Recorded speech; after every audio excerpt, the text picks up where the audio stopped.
नमस्कार, माझ्या latest blouse design by Usha Hire या यूट्यूब चॅनलमध्ये तुम्हा सर्वांचं स्वागत आहे. तर आज आपण एक नवीन ब्लाऊजची डिझाईन शिकणार आहोत आणि ती अशी कॅनव्हास पेपरवर आखून कटिंग करून घ्यायची आणि मग काठ जे असतात आपले साडीचे त्याच्यावर हे कॅनव्हास पेपर ठेवून असे थर्माकॉलचे बॉल घेऊन त्याचे पोटली बटन तयार करून घ्यायचे. आपल्याला हवे तेवढे पोटली बटन तयार करून काठच्या बरोबर मध्यभागी मार्किंग करून घ्यायची.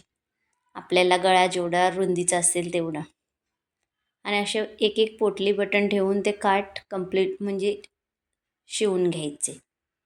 सगळे पोटली बटन आपल्याला जेवढे पाहिजे तेवढे तयार केलेले असतात ते शिवून घ्यायचं आणि काठ एकमेकांच्या वरती ठेवून असं जिथपर्यंत पोटली बटन लावले तिथपर्यंत शिवलं तरी चालेल, नाही तर पूर्ण टिप टाकले तरी चालेल. आणि असं थोडं प्रेस करून घ्यायचं.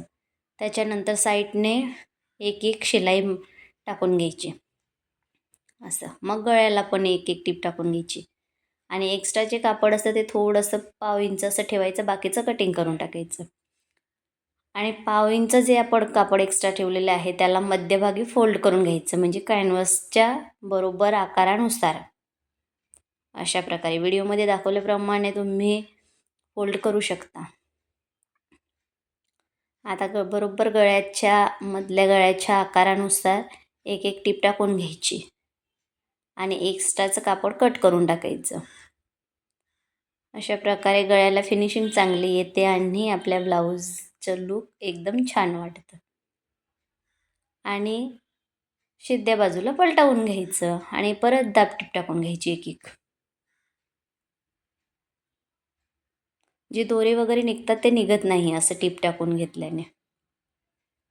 आत्ता साईडने पण एक एक टीप टाकून घ्यायची आणि आपल्याला हवं तर आपण पायपिंग करू शकतो किंवा लेस लावू शकतो. मी तर आता लेस लावते.